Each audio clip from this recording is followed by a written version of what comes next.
Hello, college football fans. Welcome to episode 223 of College Football Throwdown. I'm your co-host, Alex Schmitz, and today I'm joined, as always, by my dad, Peter Schmitz. Hello, Husker fans and college football fans. Yes, and we're coming back to you with round two of our college basketball discussion, going over the Huskers making it to the Sweet 16. Unfortunately, we aren't going to be covering too much more because Nebraska didn't quite make it through that round, but we'll go into that game as well as the results of the Nebraska Spring Game, you know, the good and the bad, and what our kind of feelings are as we go into this, you know, off season that Dad dreads so very much. Exactly. And it made longer by the fact that we chose to do our spring practice so early. Indeed. But to stick with our tradition and open up a cold beverage here, I've got myself one of my Golden Road Mango Carts. Yes, and I'm drinking one of my kilt lifters. You know, it's always kind of one of the sad things about our impending departure from Arizona to head back to the beautiful country of Michigan for the summer is that I'm going to walk away from the easy access to kilt lifter beer from Four Peaks Brewing Company. There you go. Well, cheers. Cheers, Alex. I will say, when I was in Arizona to see you guys in person, you took us all to one of their establishments where they had food as well as beer, and their food was very good as well. Yes, that's true. And they're actually, let's see here, I think it was yesterday, was the 30th anniversary for Four Peaks. There you go. Almost as old as me. Yeah, there you go. There you go. All right, so we're going to kick things off today with the basketball discussion. Obviously, Nebraska made it to the Sweet 16, as I mentioned, in a historic fashion. We never even won a first-round game in the tournament before, much less made it to the Sweet 16. So making this far was already a success, and we were paired up against Iowa, who had upset Florida, and an Iowa team that we had been 1-1 against in the regular season, so one that we felt like we could win if we played well. And we both gave predictions to that effect. You thought it'd be a bit of a lower scoring game, with Nebraska winning 67-65. And I went a little higher scoring, saying it would be 75-70. The final score, though, went Iowa's way, 77-71. So I was pretty darn close in my score if you just flip the teams. Yep, exactly. Yep. And it was such a tough game to watch as a Nebraska fan because, of course, we led for I don't know, probably 32 of the 40 minutes of the game, and then they caught us and kind of blew by us, and they got some really key 3-point shots and a couple of nice drives to the lane, and free throw shooting, all that stuff came into play at the end in their favor. And frankly, as I look back on the game. Early on in the game, I had said before the game that the key to me was rebounding, and that we had to not let Iowa, out rebound us. And we did.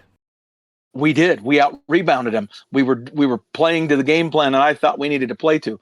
The thing we didn't get was Rink Mast, our great senior center, who's been just a stalwart for us at Nebraska. Didn't have a very good game. I mean, he didn't choke. I don't want to say that. He just didn't have his best game, especially from a shooting standpoint. And then, frankly, in the last few minutes of the game, I felt like Nebraska kind of lost its composure a little bit and started bombing away threes rather than trying to work the offense a little bit when they still had time to do so. Obviously, when you get down to the nitty gritty, I get that you got to take your shot, but I just felt like we started bombing away on some 3-pointers that were just clanking off the iron. And, that's the way it goes. Yep. Well, similar to the previous game against Vanderbilt, we got off to a 10-point lead pretty early, forced them to call a timeout. And, the crowd, although it was not nearly to the same degree as the previous rounds, right? The crowd was getting nice and loud for the Huskers doing well. But Iowa pretty quickly bounced back, and I believe by halftime it was only like a 2-point lead for Nebraska. And both teams, had scored around 40 points, which I think the announcers were saying was like very good. Like both teams had been very efficient shooting Yeah. throughout that Oh whole my first gosh. half. Well, particularly Iowa was shooting like 57% or something, really, really good from the 3-point line.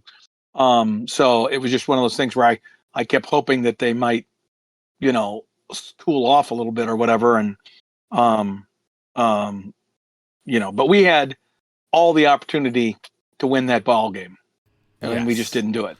And when you get down to this, any team you're playing is going to be playing well, going to be a good team who's playing well. That's how they got to the Sweet 16. So you just have to expect that, right? And we needed our best effort, and I don't think we got it from all of our guys. You know what I mean? They just didn't quite rise to their best effort. Right. And that's the way it goes. Like you were saying, Nebraska also was downing a lot of threes in the first half of the game. It felt like, we were in good rhythm there. But like Yep. you, I kind of noticed that we were continuing to go for them later in the game when things were getting tighter and as the pressure was kind of building. And all of a sudden, Right. we weren't making them anymore. And I guess, once again, I don't watch a ton of basketball, but even I'm aware of, how the three has taken over the game in both the professional ranks and in college basketball way more than it used to. But Yes. it's kind of you live by the three, you die by the three, right? If you're not Exactly. being precise, then you're going to miss a lot of opportunities. Yep, exactly. But I kind of predicted that Illinois would win the next game, and Iowa put up a great fight, especially early in the game against Illinois. Illinois was the better team and ultimately, won the game. Right. So in the next round, so we likely would have been beaten by Illinois had we beaten Iowa. Is my point. Right. Well, so that is what I was going to ask you, because I remember you saying on the previous podcast that you would have preferred Houston over Illinois, because Illinois, I think we were 1-1 with them as well in the regular season, and they knew us better. Right. And Illinois has had our kryptonite, which is multiple big, tall guys, on the floor almost all the time. Right. It's one thing to have 1 7-footer, but Illinois has a couple of them, right? Who both play. And then they have a third guy who comes off the bench that's like 6'11".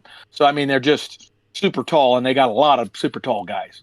Yeah. And that presents problems for Nebraska. Yes. So, Illinois ended up beating Iowa 71-59. So, like you say, given how closely matched we were with Iowa, they ended up winning by 6 points, but they only finally got the lead in the game with like a few minutes left on the clock. Right. We were either tied with them or winning basically the whole game, like you mentioned before. And it was really unfortunate that, unlike against Vanderbilt, where Fred Hoiberg made that smart decision to go to a zone defense, and it kind of confused Vanderbilt, and we kind of won the mental battle at the end and clutched it out.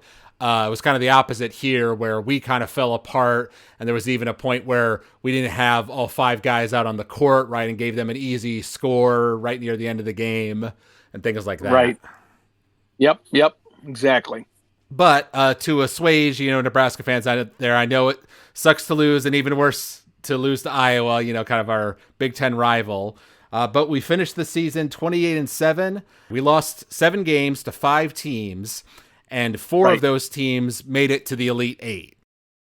Right. So the only one that didn't was UCLA, who made it to the 32. So, I mean, we didn't lose. We didn't have a bad loss. And every game that we played was against top national competition. Right. So, still, historic season, one that Nebraska fans can take home and be proud of. But I know, even for myself as a more casual basketball fan, it hurt to see the team get so close and then lose right at the end. But that's basketball, right? Exactly. Well, and it's having that killer instinct when and that's why I talk so much about the middle 8, right? And it's true in football and in basketball. You need to go into the half growing the lead, and then you need to start the second half growing the lead. It's not enough to just maintain whatever lead you have, you've got to expand it. And then similarly, if you're coming in at halftime behind, then that first 4 minutes of the second half is super critical. If you're down 8 points, you need to be down 4 points, 4 minutes into the second half. It's just so critical that you make those runs and you be able to sustain the superiority, if you will, if you're ahead. And we weren't able to do that. Right. And we were recording this on March 29th. So the other Elite Eight games have ended. Michigan beat Tennessee 95-62. Arizona beat Purdue 79-64. And then UConn upset number one ranked Duke 73-72 on a final basket crazy play. Yeah. The Michigan game was an absolute blast off, man. Michigan was dominant in every way and looks like they're playing at an elite level. So, I mean, their defense was fabulous. So don't have to talk much about that game. Michigan clearly better. The Purdue matchup, that was tough because they played pretty darn well at times, but they just couldn't sustain it. And that's what led to them losing, their matchup. So I'm disappointed, but not completely, surprised by that outcome. I did have Purdue advancing though, so it kind of messed up my bracket a little bit. Right, and then the crazy thing with the UConn game was not only was there the final score to win it, but Duke was up by 19 points and let UConn come back on them. Exactly. That is one of the most, for a dominant program like Duke University, multiple national champion, used to winning, used to being in big games, all the comfort that should establish for their players and for their program and all that sort of stuff. They kind of collapsed. I mean, they absolutely let that game slip away. UConn did not deserve to win that as much as Duke deserved to lose it. Right? Yeah, exactly. I mean, you just can't do what Duke did and win, and it's unfathomable that they would do that. But UConn is a survivor. Their coaching staff and their players are reflective of that, and so that's going to be a heck of a matchup for UConn against Illinois now in the Final Four. Yeah. Now, my layman's kind of prediction here is it just based off the scores and things like that and the momentum. It seems like the Arizona and Michigan matchup is going to be an explosive one. And I kind of feel like whoever wins that match is going to win the whole thing. Do you agree with that? I would agree, particularly if Michigan ends up being the winner in that. I don't know if maybe that if Illinois were to win the other side, that they couldn't present some problems for Arizona. But I tend to agree with you. Whoever wins that Arizona-Michigan matchup is definitely going to be the favorite going into the championship game. And I actually think Illinois is the favorite between Illinois and UConn. And so I could very easily see an Illinois versus Michigan final. And that's what I have in my bracket. So that's what I will be rooting for. There you go. The Big Ten matchup. All right. Yes. It's been 25 years since a Big Ten team won a national championship in basketball. Wow. Interesting. So the fact that, Big Ten had so many teams make it to the top 16 this year, this is kind of like an outlier or maybe the start of a new trend, do you think? Well, we've had a lot of success getting to the Sweet 16, and even a decent number of teams get to the Final Four. But to actually win the championship, we have not pulled that off. You know what I mean? So there have been Big Ten teams in the Final Four, but they just haven't won. But yes, no doubt that this year's, having 5 teams in the Sweet 16 or the Elite Eight. It was 4 teams in the Elite Eight. Yeah, it was 4 teams in the of the 8 Elite Eight were Big Ten teams. Iowa, Illinois, Michigan, Purdue, Michigan. Right. Yeah. So 4 of the 8 were. So the Big Ten definitely showed their muscle this year, and so it would be nice if we could, as a conference, pull out a victory for the conference as far as national championship goes. Okay. See, this is interesting because I remember, you'll recall, Christmas. I think we were down in Florida, right? We were in that like historic town in Florida. St. Augustine. St. Augustine, yes. And you'll remember we went to a bar and there was a football game on because it was near Christmas.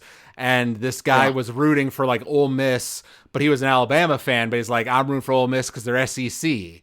And you and I talked about that afterwards. Like, oh, he has all this loyalty and passion for the conference as a whole.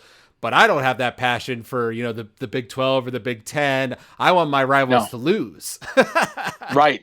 I absolutely do, especially in football. In this particular case, I would say I'm rooting for it as much because we are now in a almost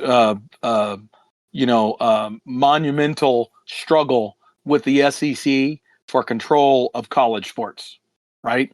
And our success in this battle against the SEC in terms of dominance in a variety of sports is really critical to basically influence, right? That success leads to influence, and we need that influence right now. So that's maybe a very heady explanation for why I think that. But right. Well, but what I'm getting at is that because we talked quite a bit in this past season of football about how the Big Ten was doing in the bowl games and the playoff, right? And that it's now won the national championship 3 years in a row, right? And kind of started to supplant the SEC as the best conference in football terms. And that is something that like we've been kind of rooting on. So it kind of feels like maybe your attitude on the whole conference allegiance has shifted in the past few years. I think it has, because I'm recognizing, again, without getting onto a soapbox, because I know you don't want to go there, the whole 4-letter network and the influence of the 4-letter network is in part due to the success of the SEC, its flagship conference. Okay. And the influence that ESPN applies, particularly in the sport of college football, is unacceptable to me, and will continue to be something that I campaign against and am very vocal about. But it's also true in other sports. I mean, the SEC is dominant, has been dominant in basketball. You recall last year's national champion was Florida, an SEC team, and even this year, the SEC and the Big Ten both had significant numbers. SEC had more teams in the tournament than we did. I think we had 8 and they had 9, or we had 9 and they had 10. I mean, so it's the two big boys battling it out, and it's becoming that way in almost all the major sports, whether it's, that basketball, football, baseball, wrestling, Big Ten is dominant, baseball, SEC is dominant, women's basketball, SEC is dominant. So you name the sport, Big Ten volleyball, is pretty big, but this year Texas A&M won it, so it's an SEC school. So that has not historically been the most powerful volleyball conference, but they're emerging, right? So it's follow the money, Alex. Follow the money. There you go. Follow the money. All right, and now we're going to switch over to our football conversation about the Nebraska Spring Game. You gave the prediction that we would get a pretty low attendance for this spring game based off of, the number of pre-orders for tickets and the fact that, they had the basketball event competing with it and the potentially cold weather on the day, et cetera, et cetera. And the final tally, I believe, was around 27,000 Nebraska fans. So, a solid turnout by general standards, but for Nebraska specifically, I believe it was the lowest attendance for a spring game since like 2001. Well, 2000. Yep. I'm actually pleasantly surprised we got 20. I thought it would be around 15. So the fact that we got to 27,000 is a bit of a plus in my mind. We got lucky that the weather wasn't horrible. It was windy, but the temperature was probably sunny and maybe in the 40s, 50s. So people could have a nice jacket on and they'd be fine. So that helped quite a bit. I think was the weather. We got lucky with the weather, given that we're doing it so early. Right. Yes, and the results of the Nebraska game were Nebraska 22, Huskers 17. Didn't do the usual kind of red-white split up this time. But it was fun to watch, as it always is. Kenny Bell, one of our former players, was in the commentary box, and Emmett Johnson, our star running back from last year, showed up to talk in the second quarter of the spring game. Yep. But in terms of the actual play on the field itself, I think we're going to start positive here and go over all the things that stood out to us and that we liked and appreciated. And one of the big question marks going into the game was Anthony Calandra, our UNLV transfer quarterback, right, who's a senior, who, a lot of people were wondering how he would do on the day. And it was clear, I think it was clear to me that the staff is viewing him as the probable number one quarterback. He got a lot of snaps in the first half and then very little in the second half. But he was, consistently out there on the white, team, as it were. And he ended up, let's see here. He was 12 of 19 passing it for 80 total yards. And then he also got some stuff done with his legs as well on a few occasions. The one concern with him is that he did throw one interception, which is kind of off a ball that was batted up in the air. Yeah. Well, so actually, I'm going to say both a positive and a negative on that. You're right. The interception that actually occurred was kind of you'd like to hope that his receiver either does a better job of catching that ball, because it did touch the receiver's hands, or that the receiver did a better job of knocking the ball down so it could not be picked off. As it was, they touched it with one hand, which kicked it up into the air and allowed an interception to occur. So I won't blame him completely for that, but I will also say that there was at least one other occasion where an interception that should have happened with Anthony did not. I believe his name is pronounced Calandria. You're right. Yep. And Yes. And he threw another one that should have been picked but wasn't, because the DB just dropped it. And so he's obviously a guy who throws with great accuracy. Okay, and he tries to zip that ball in there. I noticed that even on his deeper throws, and I don't know if this was being done because it was windy, and so throwing the ball with a little bit lower trajectory. But he really does try to zip that ball in there without a lot of arc on it, which makes it a little harder to catch the ball, frankly. And so that was one thing I would have said about Dylan, is that oftentimes when Dylan threw a ball deeper, middle to deep, his balls were very catchable because he tended to loop them a little bit, which isn't all good either. That allows people to react and recover. But Calandria zips that ball in there. And so it'll be interesting to see when they really open up the offense what they can do with him. And then my final thing with Calandria is there were a couple of those runs where, frankly, if he was live, he most likely breaks through that tackle, because the guy barely touched him, right? It was kind of touching him as he was going by with one hand, and that guy wasn't squared up and ready to unload on that quarterback. So had he not been basically being protected, he'd have broke those runs and he'd have more rushing yards in his stats. So overall, a decent first example of our new likely starter at quarterback. Right. Well, and to add on to what you're saying, I saw quite a few fans talking about, like you say, that zip that he's got on the ball. And I think a lot of them were viewing it more as a positive than a negative, talking about how Dylan, like you say, would arc it. And sometimes, that ball would go long, or Dylan would struggle when it was windy, which is obviously something you have to deal with playing in Nebraska.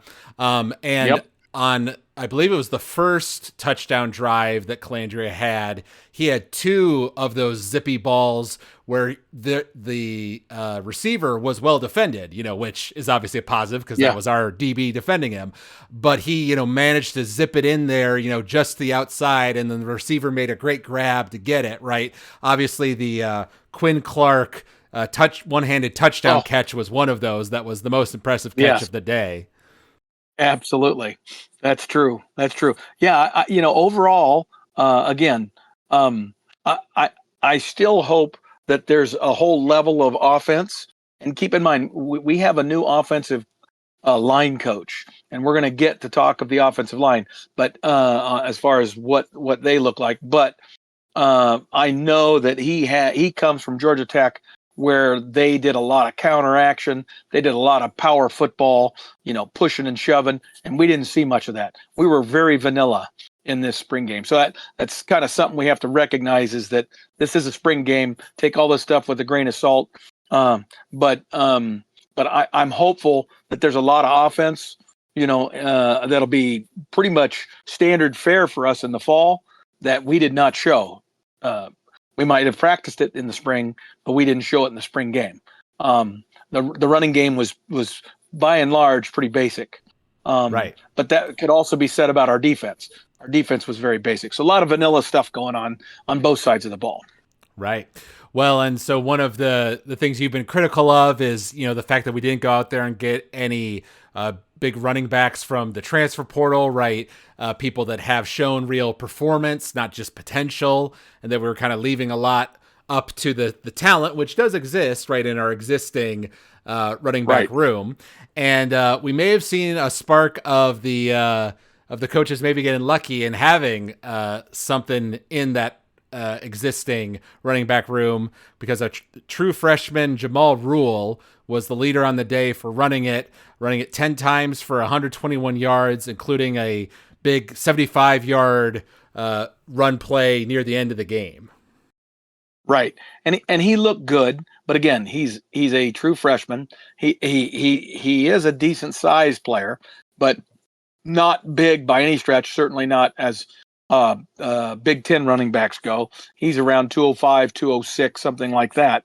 So he's not some big 225-pound bruiser, but he looked good. He ran hard. He fell forward. I loved his running style.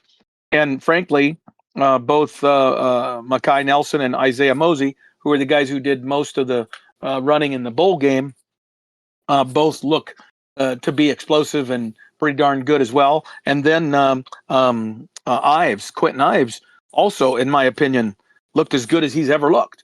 It looks like he's leaned himself out a little bit. He's our big back, right? He's like 225 pounds, but last year I think he probably was 235 pounds. I feel like he looked leaner, but he had a good forward lean. He was our third down back even in this red-white game, and so all of a sudden I look at that and I say, okay, we got a running back by committee situation here, where I think we have four and maybe even Connor Booth, which would make five guys who are all capable of being decent runners. I don't think any of them are going to rise to the level. And again, keep in mind that our running back from last year, our All-American, Emmett, I heard a stat that he had the highest percentage of our team's total offense of any running back in the country. And that's a little scary when you think about what we lost when we lose him. So I'm optimistic, though, if I could shift gears a little bit, staying on offense, that our offensive line looked pretty good, except for one thing. And you mentioned it to me first. I had seen it, but then I really focused on it after you texted me about the center snaps. And amazingly, they were high in the first half, and then they got low in the second half. But other than that first offensive line group, and frankly, the second offensive line group, they all looked crisp. They were firing off the ball. There weren't a bunch of procedure penalties and things like that. So I feel like I saw that we took a step forward in terms of offensive line coaching, both because we got two new offensive line coaches, and I think they're both a significant upgrade from the staff we had last year. Yep. Yeah, I noticed that as well. We were getting some good push on the offensive line. We ran it more than we passed it in general on the day, which may have been partially because of the windy weather. But yeah, that was definitely a good thing to see. And then also on the receiving end of things, as we mentioned, Quinn Clark had the really cool highlight catch, although that was his only one of the day. But Right. that was definitely something that drew my attention. And there was a couple, not a ton, but a couple of passes where our receiver just kind of dropped the ball, which you never love to Right. see. Including Quinn. Quinn dropped one at least, if not two. Okay. Well, there So you go. yeah, But also Barney, he got 6 catches for 43 yards, so a decent day for him, and showing off some of his athleticism, which I like to see. yeah, I agree. I feel like our wide receiver in general is gonna that room is gonna be pretty good. There are a couple of guys like that didn't play in the spring game because of injuries, recovering from surgery and stuff. So I feel like our wide receiver room is going to be solid. Although I would have liked to have seen us be more wide open. There was one play where a wide receiver was open and we missed the throw, and that's disappointing. But again, with the wind conditions that we had, you're gonna occasionally have that situation. Yeah. I would say another positive thing on the quarterback room is I really feel good. I really feel like we, TJ looked good too. He and keep in mind he's a sophomore, right? So depending on how well Danny Kaline progresses in getting comfortable with the offense and his ability to execute, the possibility exists that if in all likelihood, the way Landry runs so much and is so physical, that it's not likely Well, he's going to make it through an entire season without maybe missing a couple of games because of injury, at least. I mean, that would be a best case scenario almost. But is it possible that we could have EJ play 4 games, preserve the red shirt that he was trying to do last year, and then have Danny Kaline come in and be, that additional quarterback. So I feel like we actually have 3 guys that are capable of being decent Big Ten quarterbacks for us. right. Well, a couple points on that. One, I totally agree with you. My one worry sign with Anthony, besides that one interception, was his size, because he does look tiny out there compared to everyone else on the field. And just imagining him getting sacked the way Dylan was worries me. I totally agree. I totally agree with you. And in terms of TJ, I see what you're saying there about him sitting out, although, once again, we may have a situation like we did last year, as we just mentioned, where if Anthony does get hurt, and Danny, isn't up for the big spotlights, then we have to call up TJ from his red shirt yet again. Right. But I will say I was actually a little bit disappointed by TJ's his throwing, at least. Running it, he had a couple times where he scrambled, and he did well there, and we know he's a good runner. But in terms of passing it, what I'm seeing here is that he was 6 of 13 on the day. So like he did okay, but he also definitely whiffed on some passes. Yeah. Well, he started slow. He started slow, Alex. He was 1 of 5 in the first drive or drive and a half that he was participant in, and then the rest of the day, he ended up, what'd you say, 6 of 13. So he was right. He was 5 of 7 in his last 7 throws. So he kind of got into the rhythm. But you're absolutely right. His passing did not look sharp from the very get-go. Right. Whereas, like you said, Danny Kaline, I guess he was 10 for 18. Yeah. So a little bit better. And, and we hadn't seen as much of Danny, right? Obviously, he's coming back to the team after leaving before. And and I thought he did pretty well. By the time he was really out there more in the second half, we had a lot more of the second and third team guys in there, so it's a little bit harder to judge that. But I thought he did pretty well. Yeah, except for the missed wide open receiver where he overthrew a guy. I would agree with you. Right. So Yeah. So, I look at the quarterback room, and we're not going to have any All-Americans in there, I don't believe, but we have some players who are, I think, good enough to make us a competitive football team. Yes. Um, I think our wide receivers are in good shape. I think the spring game gave me more optimism that our running back room will again be satisfactory. I don't think we're going to have any all Big Ten running backs like we did last year, but you never know. Right. Maybe Jamal is that good, but he's a true freshman, and I don't think so. I could tell you're getting ready to go into your negatives, but I have two more positives to mention. Yeah. Um, Okay. One was, well, three actually. One was there were only two penalties in the game. Now I could tell that the refs were not calling it as strictly as they would of a real game. I agree. But still, I can recall in past years us having like you say a lot of procedure penalties, like false starts and things like that, and we did not have those today. So that was a good sign, or during the spring game, I should say. Number two, something that both Matt and Rob Arick brought up in their interviews was that, while fans might have been disappointed that there weren't as much offensive fireworks as maybe they would have liked, that also was a good reflection on our defense, right? And that we weren't letting up big plays. Now, the one that we did let up, right, was the big run by Rule that we mentioned that went for 75 yards, late in the game. And it was funny because Matt Rule, the coach, was on the hot mic when that happened. He was like, "Oh, well, so much for that,"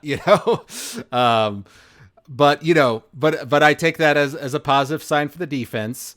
And then lastly, we had a couple field goals in the game, which were all made, including an Australian place kicker named Michael Sarkisiels, something like that.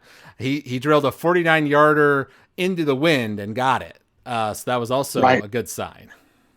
No, I agree on the field goal kicking was really good, especially given the elements. And there was a nice 35-yard run as well for a touchdown. So there were a couple of big running plays, which were breakdowns on defense. But other than those, generally the tackling was pretty good all day. I felt like our defensive backs and our linebackers flowed reasonably well, and so I look at our we have a lot of defensive backs on our roster, and so I feel like we should be able to put together a pretty decent two deep of secondary folks. And I think we've made some upgrades at linebacker that are going to help us.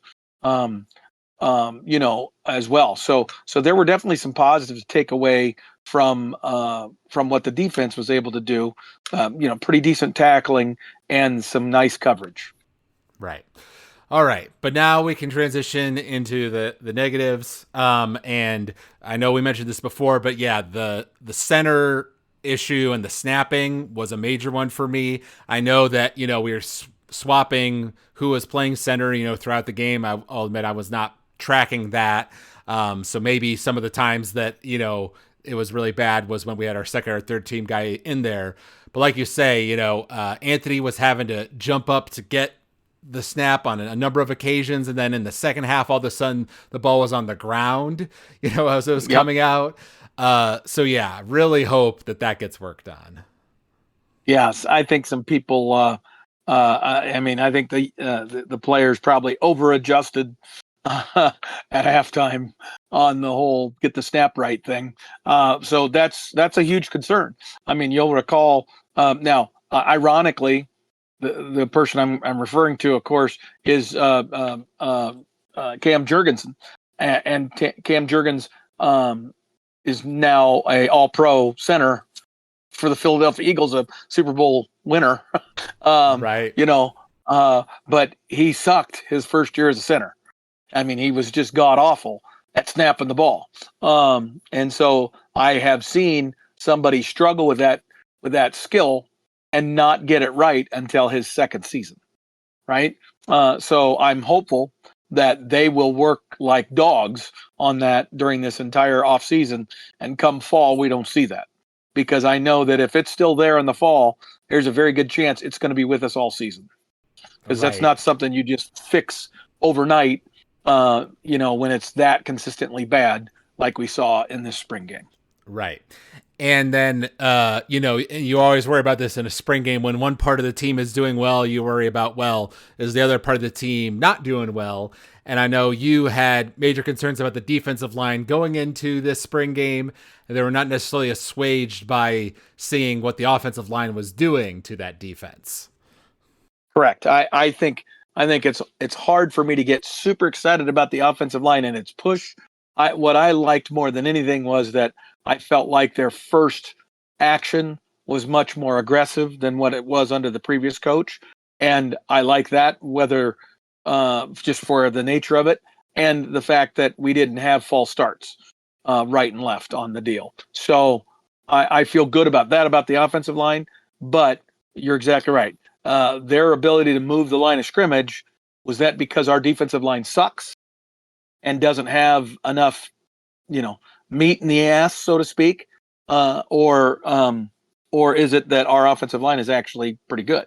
And I don't think we're going to know that until probably Michigan State, fourth game of the year, because our first three non-conference games are all three at home against teams that we probably have an 85% chance or better of beating, right? So we may look great in those first 3 weeks against what potentially could be lesser competition. I'm sorry, Alex, I'm saying that about your alma mater. But anyway, the reality is we better look good against them, I guess, is the bottom line. Because after those first 5 games, our schedule gets brutal. And I mean brutal. But anyway, the defensive line did nothing that made me think we have even one guy right now that could, on their own, has the skill sets and strength and size to create on their own. Now, there were a couple of sacks in the game. There were some tackles for loss because the quarterbacks were not fully live, and so they blew the whistle, right? But so you didn't get to see the follow through. One of those was clearly a mistake by the offensive line where a guy was unblocked. Oh yeah, well, that happened a couple times. Yeah. Yeah. That you can't look at that and say, "Oh, that's a great defensive play," other than that's a good opportunistic heads-up play by a defensive player. But he didn't dominate somebody and kick their ass. What I'm looking for is some defensive ends who can make the offensive tackles look silly. Because frankly, over the last decade, most of our offensive tackles have sucked, and so we've been like turnstiles. So you'd think that if you had a decent defensive end, he'd be having some success against our offensive line, right? And we didn't see that in this game. Now, again, it's a spring game, grain of salt, all that sort of stuff. But I sure would have liked to have seen a little bit more physicality and explosiveness, and maybe some creativity in terms of swim moves or duck unders or something that would allow me to believe that we had guys who were really good with their hands and could get offensive linemen off balance and then get into the backfield and make a tackle. Yeah. And going back to Calandria for a second, I saw some kind of discussion talking about, that zippiness that he has on the ball, and that, he clearly can make these precise throws, even when a guy is covered well, to get the ball to a receiver, to make it a great catch, and things like that, which is great, and I think a skill that we'll need once we get into the meat of the Big Ten schedule.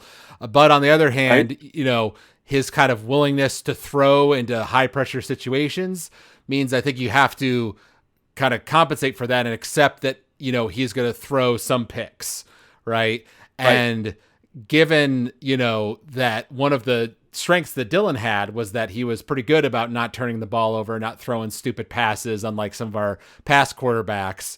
And the fact that we finally got, that was one of the things they showed, was that I think we were actually +1 or +2, overall in the season in our turnover margin this year, or in 2025, which we hadn't been obviously for a long time. And so I really don't want to go back into the minus zone on that, because turnovers can be so debilitating to your chances of winning a game. I totally agree. And that is a concern of mine as well. So well stated for sure, Alex, on that. And then I share that concern to a great degree. And that's not something, again, that's easy for a quarterback to change. about about their behavior. Right. It's just Right. experience. Right. And, once again, it might be in terms of the risk reward. If he can actually make those passes and the receivers can make the catches, then maybe it's worth it. We'll have to kind of get into the season and see how that works in practice. And then, as you mentioned at the top, in terms of offensive and defensive scheme wise, we didn't see a whole lot to really get excited over from either Rob Ulrich or from Holgerson. But like you say, this is a spring game, that clearly we're not diving full into the playbooks. So do you take any real concern away from that, or you just kind of wave that off? Well, I wave it off in general. I think they're both vanilla. But what it tells me is that so far, I don't see Holgerson changing his offense very much. And I was hoping that he would evolve his offense. Because last year, once we started to struggle, the 2 yard or negative 2 yard passes, swing passes that he uses so frequently in his offense is just an absolutely ugly offense, right? When you're not having success, you've got to be able to establish the line of scrimmage. And he abandoned running the ball up the middle and at the tackles pretty quickly in his scheme, and he went to these throwing balls sideways. So I didn't love that we did a lot of that, and we ran some speed sweeps that didn't do much in this spring game either. So I'm hopeful that means he was just hiding all the new stuff he's going to do in the fall. But, I kind of fallen out of love of Dana Holgerson's offense until I began to see more of a power running game. I know that when he at other times in his career, he has had some running backs who gained a lot of yards. So it's not like he hasn't, focused on a running game in the past when he had the horses to do it, both running backs and line. And maybe he does, and he's just trying to hide that for right now. I don't know. Right. Okay. And were there any other concerns of note you wanted to mention? Well, I mentioned the defensive line. I would have to say that I just feel like our depth overall didn't look as good as I thought it might look. We were one of the youngest teams in the country last year, right? So even though we lost some key players, including obviously Emmett and Dylan, we should have had a lot of returning talent that had snaps and should be taking a step. And maybe the early spring practice sequence didn't allow that to demonstrate itself, because now, since we got this over so early, now our summer session, if you will, from now all the way through to the fall, this is now a bigger gap than we've ever had. And Coach was talking about that and saying this is a conscious choice we made, and it had to do with a lot of things. We have a big music concert that took out 2 weekends in April, and that's why they decided to shift this the way they did. Now, guys are going to be able to get healthy. They're going to be able to spend a more dedicated period of time with the strength and conditioning guy, Coach Campbell. So we might see a more dramatic difference in our football team come fall, because now's going to be the work's got to go now, right? We're going to see a very different looking team, I hope, next fall. Right. I also wanted to comment on Matt Rule. In the fourth quarter, the commentators started talking to Matt on the field, and Right. It was kind of fun to hear. Sometimes he would pull his mic away and yell out to the team, to like work on a punt or things like that. So the coaches were out there on the field the whole time, observing everything. That's the way they chose to do it this time. But he gave a pretty long interview with them, talking about a whole variety of subjects, and one of the good ones I thought that he mentioned was like that, we were in terms of our defense, right? We were pretty good at, our pass defense was obviously one of the better ones in the Big Ten. And then our run defense was pretty good about, stopping the 3-yard plays and things like that. But it was that, we would get these huge plays that would then gash us for, 50 yards, and that was something that they were working on. And, a few minutes after he said that, as I mentioned, we had the 75-yard run play, which was a little bit funny. But overall, we were pretty good about that on the day on defense. And it's clear that he recognizes that that's a problem. And that's one of the reasons why he brought in Rob, right, to change up the defensive philosophy. Right. Exactly. And, I didn't really get, we've got this now. Rob's is a 4-2-5 defense, right? So you got true 4 defensive linemen, which I like a lot better than the 3 thing that we were doing before. Although we ended up with 4 a lot, even last year, even though it wasn't our base defense. But what my argument would be, we did not change personnel. We didn't change the roster the way we needed to really make that shift in defense. We do not have the depth. So we've got to pray that our defensive linemen have an absolutely great and healthy offseason so that they can gain weight and strength and power and stay healthy, not only till the spring or till the fall, but even through this year, because we just do not have enough big boys on our roster. I mean, you look at the number of guys that are, 6'3" plus and 300 pounds plus on our roster on the defensive line versus Michigan or Ohio State or Oregon or Washington, all of whom we play next year, or Indiana, and you're gonna be disappointed in that comparison. Right.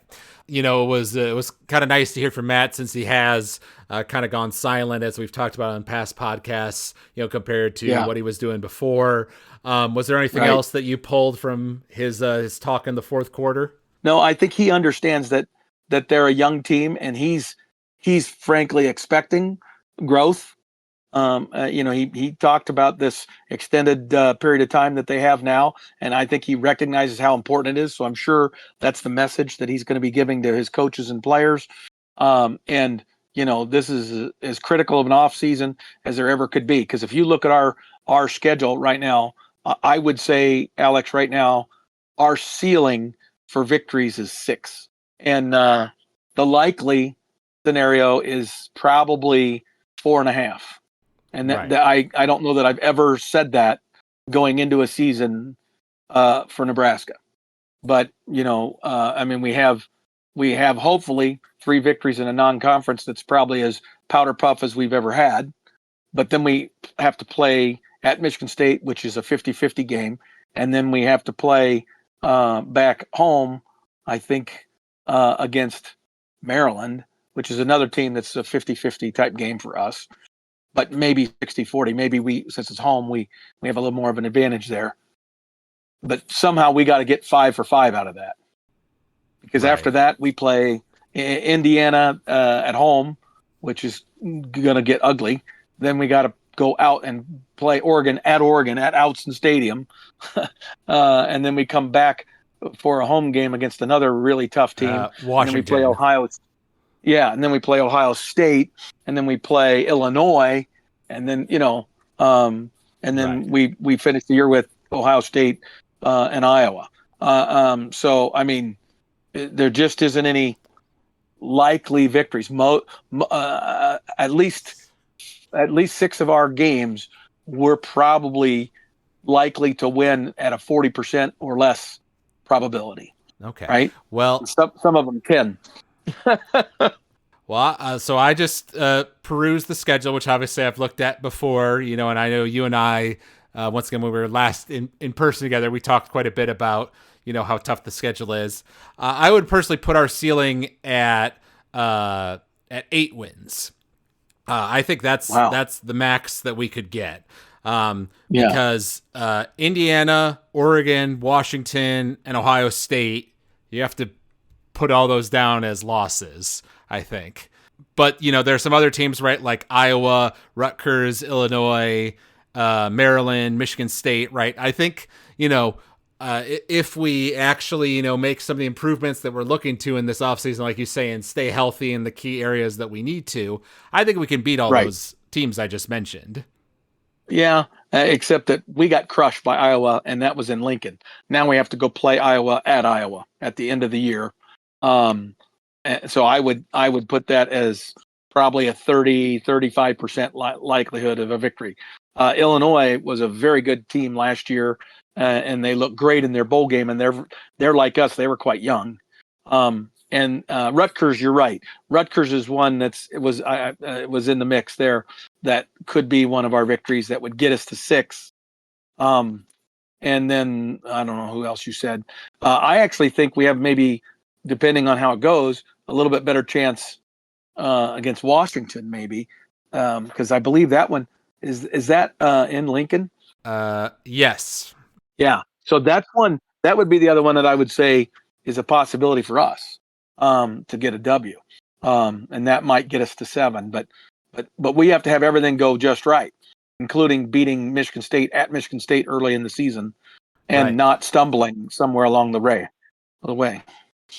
As you and I talked about at the time, and this will sound familiar to Nebraska fans out there, because we've generally, under Matt Rule, right, we've gone off to good starts to our seasons, right, and we have the potential of going 5-0 here to start things off, with the 3 non-conference games and then Michigan State and Maryland, right? So we have the potential to get off to a good start, and then we play home against Indiana, right, the defending national champion. So if we go into that game 5-0, obviously we will still be a huge underdog, but Nebraska fans will definitely be excited, and Memorial Stadium will be rocking, and, there's a slim chance of us maybe pulling off some sort of upset if Indiana, sleepwalks into Memorial Stadium or something like that. But the tough part is, this middle part of the season is really difficult. Yep. No, I agree with you. And if we're 5-0 going into that Indiana game, there'll be some significant hype nationally. They will build that up because the TV people will want to build it up, and it'll appear to be a bigger game nationally than it probably really is. But in a circumstance like that, then maybe that's the huge signature win that Nebraska needs to send a message and, start building some confidence. So that would be absolutely massive if it actually happened. And it came out relatively recently that according to Vegas, and I don't know if this has changed since it was first announced, but according to Vegas, our likely win record is 5.5.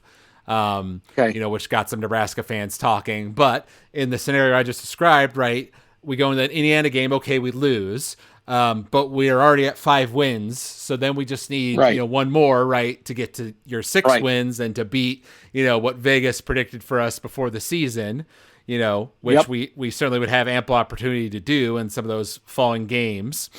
I would love it if we could get to that 6th game, like at the Rutgers game or something, and go 5-0, and then get that 6th game victory, and then be able to maybe sneak one in against an Iowa, end up with 7 victories, and then go to a bowl game and get an 8th victory, and have an 8-4 season now, or 8-5, and that would be a pretty darn good year for us, right? And that's what you're kind of predicting. Is 8 wins. And when I say 6, I mean in the regular season. If we can get the 6 and get to a bowl game, then maybe we can get that 7th victory. And so maybe we're not as far off, you and I, as we discussed. Yeah, though Nebraska fans would struggle with us going 7, because in that scenario we would go 7-6 yet again. That would be the 3rd year in a row of that score line. And I think Nebraska fans, the ones who are more hardcore and really follow things, know that this schedule is harder than Matt's earlier years. And so that a 7-6 team in the 2026 schedule is probably a better team than the 7-16 from 2025. Correct. Exactly. I think, in a great scenario, we get to 7-5 in the regular season this year, and then go out and, hopefully get a bowl game that's not a Utah, that's a top 15 team, and actually have a chance Right. to win it this time. Right. That would be a good scenario for me, I think, thinking realistically. I agree. I would have to acknowledge that that's about where we're at as a program. That's the talent level at best that I see during this spring game. And I think Nebraska fans have to prepare themselves for that eventuality. That's kind of the scenario, or the best case scenario, that I can see playing out for us this year, given the schedule and where we are talent wise. Our defensive line still, again, I don't think there is a player on our defensive line that would be in the two deeps for Ohio State, Michigan, Oregon, or likely Iowa, or Illinois. I mean, you name it, Indiana. None of those guys. That's how bad we are. Our defensive line, as a room, is not sufficient for the Big Ten Conference. If we're playing in the Big 12, we might be better off. If we were playing in the ACC, we'd probably be okay. SEC or the Big Ten, that's not an acceptable room. Just not. Right. And that's where we are. And because there's not a portal window now for us to go out and spend money and go get some, and that's where I was so vocal, early in some of our earlier podcasts, that when the portal was open and we did not go out and get some big bodies, I think it's a huge mistake. And that's why I'm not as bullish as I'd like to be on this season, because I actually think some of the other things, the running back concerns, they're diminished a little bit now. The wide receivers, quarterbacks, all these other things, offensive line even, all look like, we might be making some progress and moving in the right direction. Coaching staff, I feel like maybe we've made some upgrades, but that defensive line is a huge, huge hole. Right. All right. Well, let's all offer up our prayers to the strength and conditioning team and hope that they really get those defensive boys beefed up in this summer period. Amen. That's true. I'm going to be really excited to see what the team physically looks like and what their size and dimensions look like when fall practice begins. Well, this has been a fun podcast here to talk about the spring game and Nebraska basketball and all that. We're definitely planning on doing a few podcasts here in the off season, leading into the fall. There's one I know you've been aiming to do for a while now, talking more specifically about NIL and the budgets for athletic departments across the country and how many of them are running in serious debt and things of that nature. So you got some stuff to look forward to out there, listeners. There you go. Yep. And I think, with President Trump's commission that he's created, that includes Nick Saban among others, is gonna be producing some recommendations. They don't have any authority, but they're going to be producing some recommendations on what they believe, if any legislation is needed, what it should be for athletics to survive. Because what we have now is not sustainable. That's been a very common theme through this NCAA basketball tournament. A lot of the coaches saying, basically, every one of them at a podium is saying, this isn't sustainable. We can't keep doing this. All right. Well, we hope you out there enjoyed listening to this podcast. You can email us at collegefootballthrowdown@gmail.com. You can also search for us if you search for College Football Throwdown on Spotify, Apple Podcasts, or YouTube. You can leave us a rating or review there, or even a comment. We always love hearing feedback from the fans. So thank you out there for listening, and thank you, Dad, for joining me for this episode. Until next time, go Big Red. Go Big Red.